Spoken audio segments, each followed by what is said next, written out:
BestBookBits.com presents Can't Hurt Me Summary by David Goggins. For David Goggins, childhood was a nightmare. Poverty, prejudice, and physical abuse coloured his days and haunted his nights. But through self-discipline, mental toughness, and hard work, Goggins transformed himself from a depressed, overweight young man with no future into a US Armed Forces icon and one of the world's top endurance athletes. The only man in history to complete elite training as a Navy SEAL, Army Ranger, and Air Force Tactical Air Controller, he went on to set records in numerous endurance events, inspiring Outside magazine to name him the fittest real man in America. In Can't Hurt Me, he shares his astonishing life story and reveals that most of us tap into only 40% of our capabilities. Goggins calls this the 40% rule, and his story illuminates a path that anyone can follow to push past pain, demolish fear, and reach their full potential. The written and audio summary can be found on our website, bestbookbits.com. So without further ado, I bring the book summary of Can't Hurt Me. Introduction. Do you know who you really are and what you're capable of? I'm sure you think so, but you just because you believe something doesn't make it true. Denial is the ultimate comfort zone. The truth is, we all make habitual, self-limited choices. It's as natural as sunset and fundamental as gravity. It's how our brains are wired, which is why motivation is crap. Even the best pep talk or self-help hack is nothing but a temporary fix. It won't rewire your brain. It won't rewire your brain. It won't amplify your voice or uplift your life. Motivation changes exactly nobody. Seek out pain, fall in love with suffering, and transform yourself from weak to strong. You're probably living at about 40% of your true capability. We all have the potential to be so much more. There will always be the 1% of us who are willing to put in the work to defy the odds. Anybody can become a totally different person and achieve what the so-called experts claim is impossible, but it takes a lot of heart, will, and an armored mind. Heraclitus, a philosopher born in the Persian Empire back in the 5th century BC, had it right when he wrote about men on the battlefield. Out of every 100 men he wrote, 10 shouldn't even be there. 80 are just targets, 9 are the real fighters, and we are lucky to have them, and for they make the battle. But there is one. One is a warrior. From the time you take your first breath, you become eligible to die. You also become eligible to find your greatness and become the one warrior. But it is up to you to equip yourself to the battle ahead. Only you can master your mind. Only you can master your mind, which is what it takes to live a bold life filled with accomplishments most people consider beyond their capability. It's time to go to war with yourself. It's time to go to war with yourself. Chapter 1, I should have been a statistic.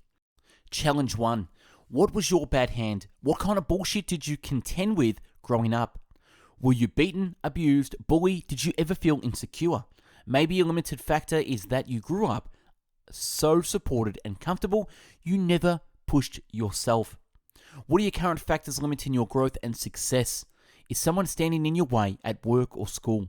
Are you underappreciated and overlooked for opportunities? What are the long odds you're up against right now? Are you standing in your own way? Break out your journal. If you don't have one, buy one or start one on your laptop, tablet, or in the Notes app on your smartphone and write them out in minute detail. Don't be bland with this assignment. Use your story, this list of excuses, these very good reasons why you shouldn't amount to a damn thing, to fuel your ultimate success. Take inventory. Chapter 2, Truth Hurts. A new ritual was born. The ritual was simple. I'd shave my face and scalp every night. Get loud and get real. I set goals, wrote them on post-it notes, and tagged them to what I now call the accountability mirror, because each day I hold myself accountable to the goals I'd set. At first, my goals involved shaping up my appearance and accomplishing all my chores without like you're in the military every day. Pull up your pants. Shave your head every morning. Cut the grass. Wash all dishes. Own it in the raw, because the only way we can change is to be real with ourselves. If you don't know shit and you've never taken school seriously, then say, I'm dumb. Tell yourself what you need to get your ass to work because you're failing behind in life. If you look in the mirror and you see a fat person, don't tell yourself you need to lose a couple of pounds. Tell the truth. You're fucking fat. It's okay. Just say you're fat if you're fat. The dirty mirror that you see every day is going to tell you the truth every time. So why are you still lying to yourself? So you can feel better now for a few minutes and stay the fucking same. If you're fat, you need to change the fact that you're fat because it's a fucking unhealthy. I know because I've been there. Call yourself out. Call yourself out. Nobody likes to hear the hard truth, individually and as a culture. We avoid what we need to hear most. I brainwashed myself into craving discomfort. If it was raining, I would go for a run. Whenever it started snowing, my mind would say, get your fucking running shoes on. Sometimes I wussed out and had to deal with it at the accountability mirror. But facing that mirror, facing myself, motivated me to fight through uncomfortable experiences. And as a result, I became tougher. And being tough and resilient helped me meet my goals. Memorization. I couldn't learn just by scratching a few notes and memorizing those. I had to read a textbook and write each page down in my notebook, then do it again a second and third time. That's how knowledge stuck to the mirror of my mind, not through learning, but through transcription, memorization, and recall. I developed an obsession for learning. Living with purpose changed everything for me. By the time I graduated, I knew that the confidence I'd managed to develop didn't come from a perfect family or God-given talent. It came from personal accountability, which brought me self-respect, and self-respect will always light a way forward. Challenge 2. It's time to come eyeball to eyeball with yourself and get raw and real.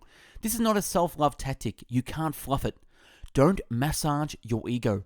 This is about abolishing the ego and taking the first step towards becoming the real you. I tacked post-it notes on my accountability mirror, and I'd ask you to do the same. Digital devices won't work. Digital devices won't work. Write all your insecurities, dreams, and goals on post-its and tag up your mirror. If you need more education, remind yourself that you need to start working your ass off because you aren't smart enough. Period. Point blank. If you look in the mirror and see someone who is obviously overweight, that means you're fucking fat. Own it. It's okay to be unkind with yourself in these moments because we need thicker skin to improve in life. You need to be truthful with yourself about where you are and the necessary steps it will take to achieve those goals day by day. Each step, each necessary point of self-improvement should be written as its own note. That means you have to do some research and break it all down. For example, if you're trying to lose 40 pounds, your first post-it note may be to lose 2 pounds in the first week. Once that goal is achieved, remove the note and post the next goal of 2 to 5 pounds until your ultimate goal is realized. Whatever your goal, you'll help to hold yourself accountable for the small steps it will take to get there. Self-improvement takes dedication and self-discipline. Self-improvement takes dedication and self-discipline. The dirty mirror you see every day is going to reveal the truth. Stop ignoring it. Use it to your advantage. Chapter 3, The Impossible Task. In society where mediocrity is often the standard and too often rewarded, he said there is intense fascination with men who detest mediocrity, who refuse to define themselves in conventional terms, and who seek to transcend traditionally recognized human capabilities. This is exactly the type of person Buds is meant to find. The man who finds a way to complete each and every task to the best of his ability. The man who will adapt and overcome any and all obstacles. Not all physical and mental limitations are real, and that I had a habit of giving up way too soon. Challenge 3. The first step of the journey towards a calloused mind is stepping outside your comfort zone on a regular basis. Dig out your journal again and write down all the things you don't like to do or that make you uncomfortable, especially those things you know are good for you. Now go do one of them and do it again. Doing things, even small things that make you uncomfortable, will help make you strong. The more often you get uncomfortable, the stronger you'll become, and sooner you develop a more productive, can-do dialogue with yourself in stressful situations. Chapter 4, Taking Souls. Everything in life is a mind game.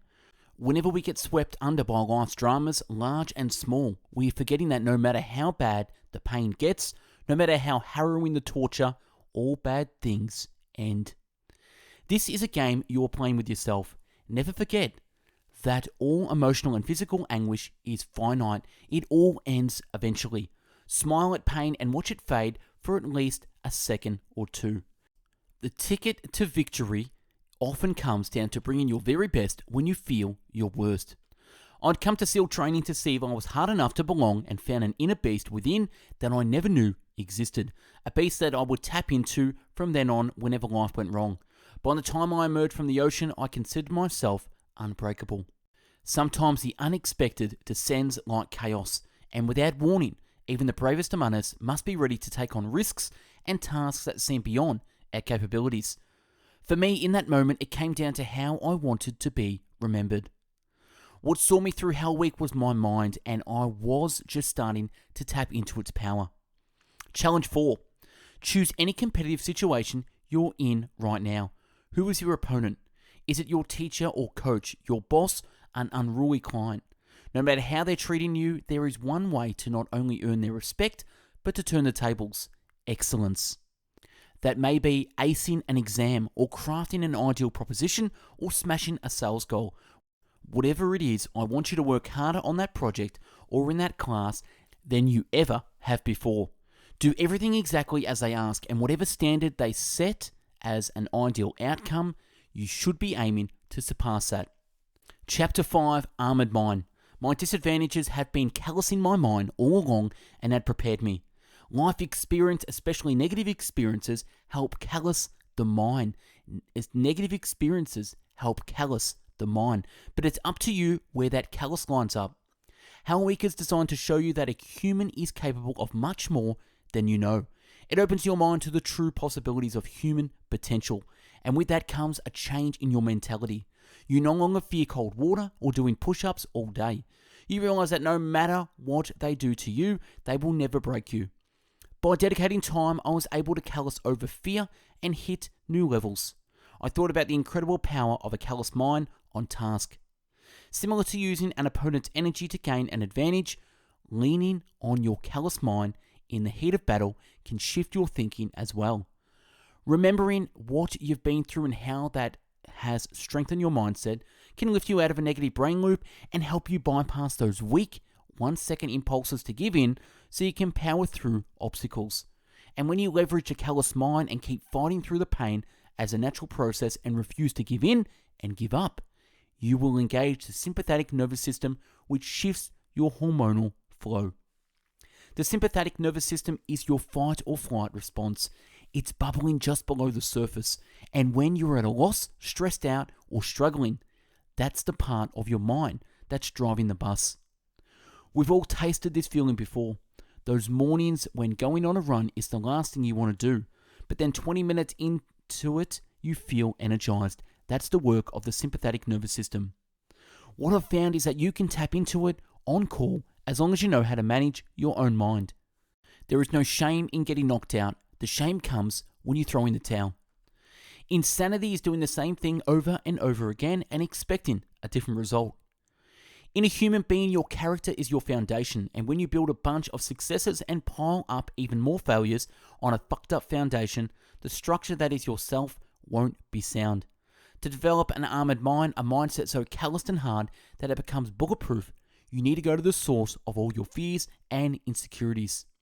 Only when you identify and accept your weaknesses will you finally stop running from your past.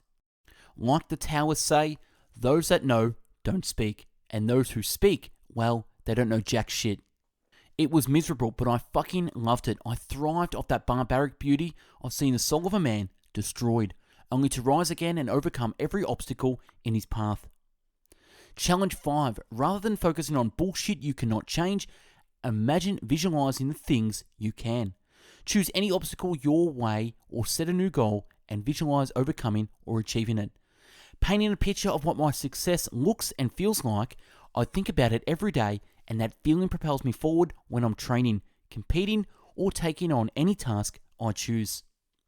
You must also visualize the challenges that you are likely to arise and determine how you will attack those problems when they do. That way you can be prepared as possible on the journey. Visualization will never compensate for work undone. You cannot visualize lies. Chapter 6, it's not about a trophy.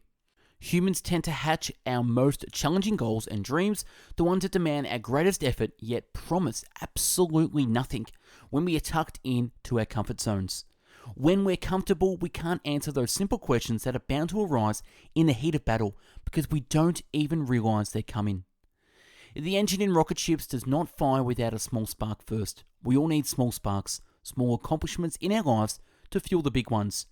Think of your small accomplishments as kindling. When you want a bonfire, you don't start by lighting a big log.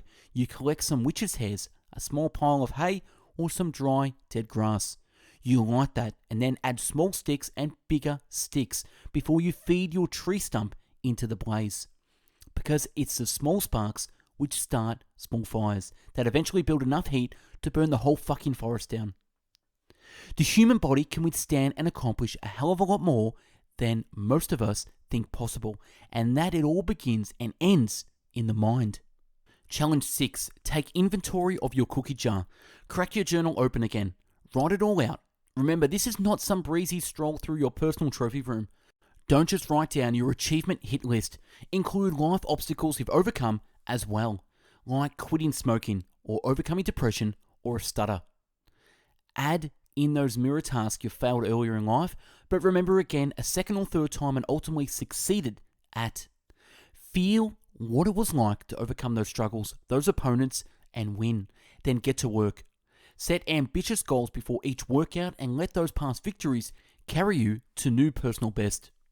Chapter 7, the most powerful weapon. What am I capable of? What am I capable of? We are all leaving money on the table without realizing it. We habitually settle for less than our best at work, in school, in our relationships, and on the playing field or racecourse. We settle as individuals. And we teach our children to settle for less than their best. And all of us, that ripples out, merges and multiplies within our communities and society as a whole. I love waking up at 5 a.m. and starting work within 3 hours of cardio already in the bank, while most of my teammates hadn't even finished their coffee. It gave me a mental edge, a better sense of self-awareness, and a ton of self-confidence, which made me a better SEAL instructor. That's what getting up at the arse crack of dawn and putting out will do for you. It makes you better in all facets of your life. I've learned that it's only when I push beyond pain and suffering, past my perceived limitations, that I'm capable of accomplishing more physically and mentally. Sadly, most of us give up when we're only given around 40% of our maximum effort. Even when we feel like we've reached an absolute limit, we still have 60% more to give. It's simply a matter of stretching your pain tolerance, letting go of your identity and all your self-limited stories, so you can get to 60%, then 80%, then beyond without giving up. I call this the 40% rule, and the reason it's so powerful is that if you follow it, you will unlock your mind to new levels of performance and excellence in sports and in life, and your rewards will run far deeper than mere material success. The only way to move beyond your 40% is to callous your mind day after day, which means you'll have to chase pain like it's your damn job. Fatigue makes cowards of us all. Learn to stay present and open-minded enough to recalibrate your goals even at your lowest. Staying in the fight is always the hardest and most rewarding first step. In every failure there is something to be gained, even if it's only practice for the next test you'll have to take, because the next test is coming. That's a guarantee. We don't all have to the same floor or ceiling, but we each have a lot more in us than we know. And when it comes to endurance sports like ultra running, everyone can achieve feats that they once thought impossible. In order to do that, we must change our minds, be willing to scrape our identity and make the extra effort to always find more in order to become more. We must remove our governor. Research is one part, preparation, visualization is another. Most of us are motivated as hell to do anything to pursue our dreams until those around us remind us of the danger, the downside, and our own limitations, and all the people before us that didn't make it. Sometimes the advice comes from a well-intended place. They really believe they are doing it for our own good, but if you let them, these people will take you out of your dreams, and your governor will help them do it. From this point forward, accept the following as Goggins' law of nature. You will be made fun of. You will feel insecure. You may not be the best all the time. You may be the only black, white, Asian, Latino, female, male, gay, lesbian, or fill in your identity here in any given situation. There will be times when you feel alone. Get over it. Our minds are fucking strong. They are the most powerful weapon, but we have stopped using them. We have access to so many more resources today than ever before, and yet we are so much less capable than those who came before us.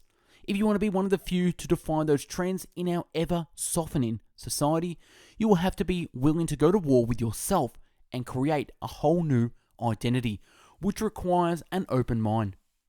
I never did anything for 10 or 20 minutes. My entire mindset was ultra. The battlefield for me was my own mind. We don't rise to the level of our expectations. We fall to the level of our training. Challenge 7. The main objective here is to slowly start to remove the governor from your brain. There is so much pain and suffering involved in physical challenges that it's the best training to take command of your inner dialogue and the newfound mental strength and confidence you gain by continuing to push yourself physically will carry over to other aspects in your life. The bottom line is that life is one big mind game. The only person you're playing against is yourself. Chapter 8. Talent not required. You never know who you're affecting. Our culture has become hooked on the quick fix, the life hack, efficiency. Everyone is on the hunt for that simple action algorithm that nets maximum profit with the least amount of effort. There's no denying this attitude may get you some of the trappings of success if you're lucky, but it will not lead to a callous mind or self-mastery. If you want to master the mind and remove your governor, you'll have to become addicted to hard work, because passion and obsession, even talent, are only useful tools if you have the work ethic to back them up.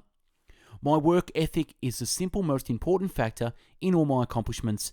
Everything else is secondary, and when it comes to hard work, whether in the gym or on the job, the 40% rule applies. To me, a 40-hour week is a 40% effort. It may be satisfactory, but that's another word for mediocrity. Don't settle for a 40-hour work week. There are 168 hours in a week. That means you have the hours to put in the extra time at work without skimping on your exercise. It means streamlining your nutrition, spending quality time with your wife and kids. It means scheduling your life like you're on a 24-hour mission every single day. The number one excuse I hear from people as to why they don't work out as much as they want to is they don't have time. You must win the morning. Maximize the dark hours before dawn. Evaluate your life in its totality. We all waste so much time doing meaningless bullshit. We burn hours on social media and watching television, which by the end of the year would add up to an entire days and weeks if you tabulated time like you do your taxes. You should, because if you knew the truth, you'd deactivate your Facebook account, stat, and cut your cable. When you find yourself having frivolous conversations or becoming ensnared in activities that don't better you in any way, move the fuck on. Challenge 8. Schedule it in. It's time to compartmentalize your day. Too many of us have become multitaskers, and that's created a nation of half-assed. This will be a 3-week challenge. During week 1, go about your normal schedule, but take notes. Most people waste 4 to 5 hours a given day, and if you cannot learn to identify and utilize it, you will be on your way toward increased productivity. In week 2, build an optimal schedule. Lock everything into place in 15 to 30 minute blocks. Some tasks will multiply blocks or entire days. Fine. When you work, only work on one thing at a time. Think about the task in front of you and pursue it relentlessly. When it comes time for the next task on your schedule, place the first one aside and apply the same focus. Make notes with timestamps in week 2. You may still find some residual dead space. By week 3, you should have a working schedule that maximizes your effort without sacrificing sleep. Chapter 9. Uncommon amongst uncommon. Turn every negative into a positive, and then when shit starts flying, being prepared to lead from the front. Be uncommon among uncommon. An opportunity to be uncommon. Not that anyone else is watching, but when it comes to mindset, it doesn't matter where other people's attention lies. Have your own uncommon standards to live up to. Don't let your desire for comfort rule you.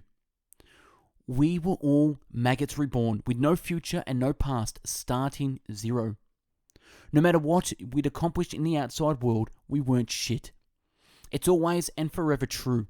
No matter what you or I achieve in sports, business, or life, we can't be satisfied.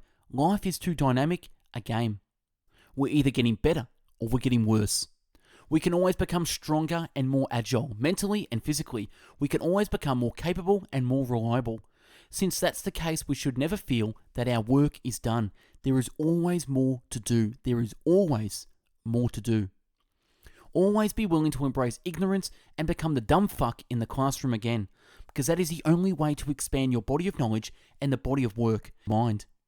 Most people in the world, even if they ever push themselves at all, are willing to push themselves only so far. Once they reach a cushy plateau, they chill the fuck out and enjoy their rewards. But there's another phrase for that mentality. It's called getting soft. We were training our minds, not our bodies. We were training our minds, not our bodies. I was training us to take torture so we remain relaxed in extraordinary uncomfortable environments.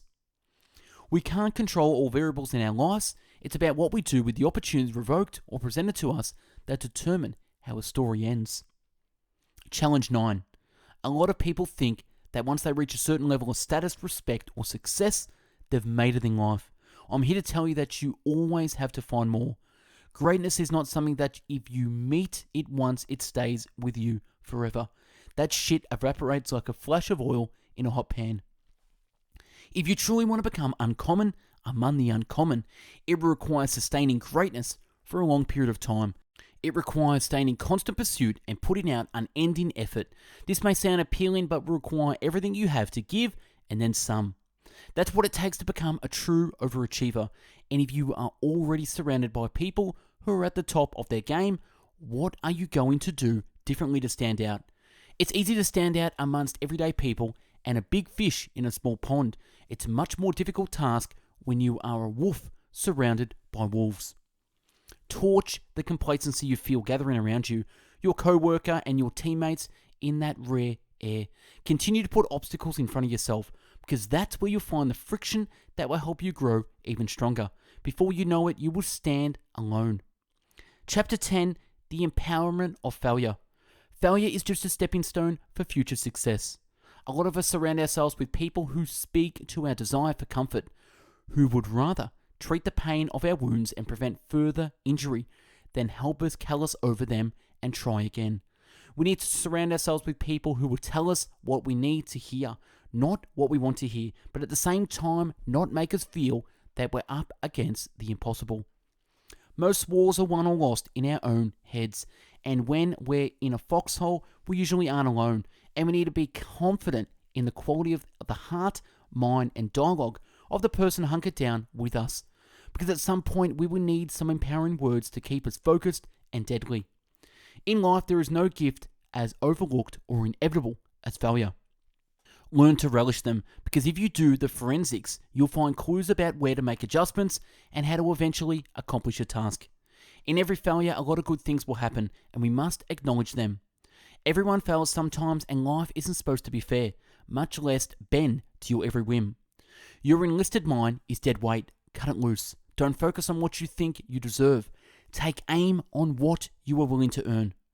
Most people prefer delusion. They blame others or bad luck or chaotic circumstances. Roger Bannister. When Bannister was trying to break the 4-minute mile in the 1950s, experts told him it couldn't be done, but that didn't stop him. He failed again and again, but he persevered. And when he ran his historical mile in 3 minutes 59 seconds, 0.4 on May the 6th, 1954, he didn't just break a record, he broke open the floodgates simply by proving it was possible. 6 weeks later, his record was eclipsed, and now over 1,000 runners have done what was once thought to be beyond human capability. We are all guilty of allowing so-called experts or just people who have no more experience in any given field than we do to cap our potential. Achieving goals or overcoming obstacles doesn't have to be fun. Life is a head game. Life is one long, imaginary game that has no scoreboard, no referee, and isn't over until we're dead and buried. Challenge 10. Think about your most recent and your most heart-wrenching failures. Break out that journal one last time, log off the digital version, and write them out longhand. I want you to feel this process because you're about to file your own belated after action reports. First off, write out all the good things, everything that went well from your failures. Be detailed and generous with yourself. A lot of good things will have happened. Now go back through and make a list of things you can fix. This isn't the time to be soft or generous. Be brutally honest. Write them all out. Study them.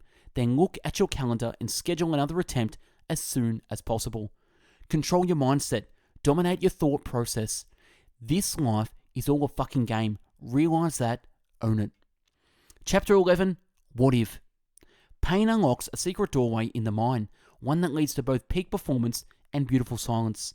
At first, when you push beyond your perceived capability, your mind won't shut the fuck up about it. It wants you to stop, so it sends you into a spin cycle of panic and doubt, which only amplifies your self-torture. But when you persist past that, to the point that the pain finally saturates the mind, you become single-pointed.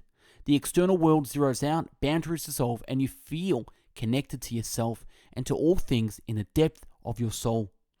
One of my mottos these days is peaceful but never satisfied. Peaceful but never satisfied. Before long, I was folded into stretches from upwards of 12 hours a day. I woke up at 6 a.m, stretched until 9 a.m, and then stretched on and off while at the desk at work, especially when I was on the phone. I'd stretch out during my lunch hour, and then after I got home at 5 p.m, I'd stretched until I hit the sack. The Buddha famously said that life is suffering. I'm not a Buddhist, but I know what he meant, and so do you.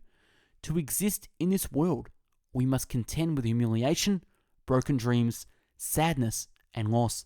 That's just nature. Each specific life comes with its own personalized portion of pain. It's coming for you, you can't stop it, and you know it. In response, most of us are programmed to seek comfort as a way to numb it all out and cushion the blows. We carve out safe spaces. We consume media that confirms our beliefs. We take up hobbies aligned with our talents. We try to spend as little as time as possible doing the task we fucking loathe. That makes us soft. We live a life defined by the limits we imagine and desire for ourselves because it's comfortable as hell in that box. Not just for us, but for our closest family and friends. The limits we create and accept become the lenses through which they see us, through which they love and appreciate us. But for some, those limits start to feel like bondage, and when we least expect it, our imagination jumps those walls and hunts down the dreams in that immediate aftermath feel attainable. Because most dreams are. We are inspired to make changes little by little, and shit hurts. Breaking the shackles and stretching beyond our own perceived limits takes hard fucking work, oftentimes physical work. And when you put yourself on the line, self-doubt and pain will greet you with a stringing combination that will buckle your knees. It's not the external voice that will break you down, it's what you tell yourself that matters. The most important conversation you'll ever have are the ones you'll have with yourself. You wake up with them, you walk around with them, you go to bed with them, and eventually you act on them, whether they be good or bad. We are all our own worst haters and doubters because self-doubt's a natural reaction to any bold attempt to change your life for the better. You can't stop it from blooming in your brain, but you can neutralize it and all the other external chatter by asking, what if? What if is an exquisite fuck you to anyone who has ever doubted your greatness or stood in your way. It silences negativity. It's a reminder that you don't really know what you're capable of until you put everything you've got on the line. It makes the impossible feel at least a little more possible. What if is the power and permission to face the worst memories and accept them as a part of your history. Even when you do that, you'll be able to use them as fuel to envision the most audacious, outrageous achievement and go get it. And that's a wrap on Can't Hurt Me by David Goggins. Buy the book now, it's absolutely amazing. Check out our YouTube channel, Best Book Bits, for over 400 video book summaries. Check out our website, bestbookbits.com, for over 400 written and audio book summaries in categories. And also check out our audio podcast page, mixcloud.com/bestbookbits, for all the audio book summaries you can get on the run, and also find us on Instagram at Best Book Bits to keep up with daily posts and book summaries. Thanks for watching and listening, and go out there and callous your mind and go get it. Have a great day.